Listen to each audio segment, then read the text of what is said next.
Өнөөдрийн солонгослын хичээлээр бид нар яксуг буюу амлалт гэсэн хичээлийн сэдвээр Экаё гэдэг нөхцөлийг үзэх гэж байна. Тэгээ өнөөдрийн үзэж байгаа нөхцөл маань Экаё, даатгаараа Экаё. Энэ нөхцөл маань монгол хэлээрээ цагаахуу гэсэн утгатай нөхцөл байгаа. Цагаахуу.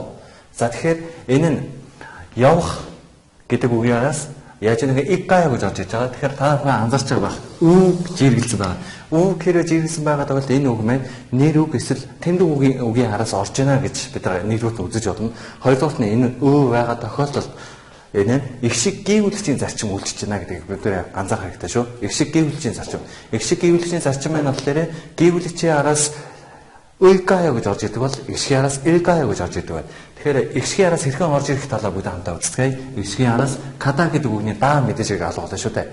Могта идэх гэсэн үг байгаа. Могта. Тэгэхээр даа маань байхгүй болоод могикаё. Яг л гүйвэлжчэд дуусах учраас энэ маань үг бас жиглэх хэрэгтэй болно. Тэгэхээр могикаё гэдэг маань манай түүн Монгол үний сэтгэлгээнд нийцүүлэн Солонгос хэлний бүх шатны ном сургачдуудыг боловсруулан гаргаж, мэргэжлийн төвшөнд Солонгос хэлний анхан шатнаас эхлээд Солонгос хэлний төвшин дагдаг шалгалтын дээд шат хүртэл бүх сургалтуудыг Монгол болон Солонгос багштайгаар байнга эсэргүүцэн сургалт явуулж байна.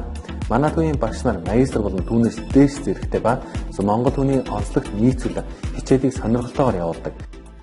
Би нарийн гарц хэл шинжилгээ хүрээлэнд Солонгос хэлний анхан шатны сургалтанд суудаг.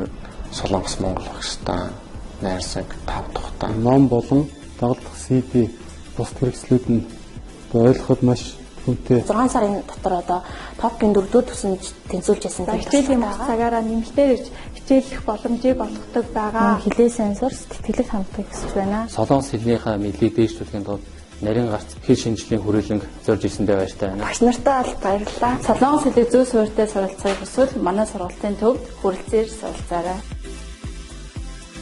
Та бүхэн Солонгос хэлийг чанартай зөв суурьтай сурмаар байвал нарийн гарц Солонгос хэлний мэргэжлийн сургалтын төвд хүрэлцээрэй. Та сурч чадвал бид зааж чадна гэсэн уриалгаар манайх үйл ажиллагаа байнга явуулж байна.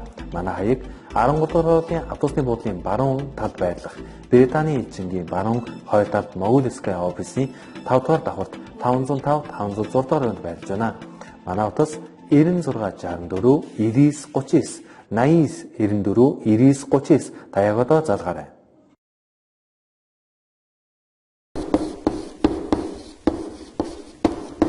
Эцгэхүү гэсэн утга санаа илэрхийлж байна. Харин игта гэдэг үгээр унших гэсэн үг шүү дээ. Уншихын даа байхгүй болоо үлгаё гэдэг холболоо элгэгаё уншицгаах уу гэсэн иймэрхүү утга санааг илэрхийлдэг юм аа. Тэгэхээр уг нөхцөл маань тухайн эсрэг талын хүний үзэл санааг асууж байна шүү дээ. Тэгээ одоо бид өгүүлбэр дээр хамтдаа жишээ авцгаая. Өгүүлбэр дээр нэ 어디에서 만날까요?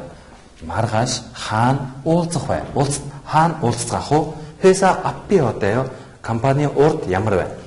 저녁에 시간이 있어요? 어려 잡다요. 같이 막시 집에 갈까요? хамтдаа макийн гэрлүү явцгаах уу гэсэн энэ нөхцөл маань энд ашигласан байна шүү дээ. Дараагийн нь 미안해요. 오늘은 제가 바빠요. уучлаарай. өнөөдөр завгүй байна гэсэн утга санааг илэрхийлж байна. Ийм байдлаар уг нөхцөл маань өгүүлбэр донд орж эсрэг талын хүний үзэл санааг асуух байдлаар илэрхийлэгдэж байна.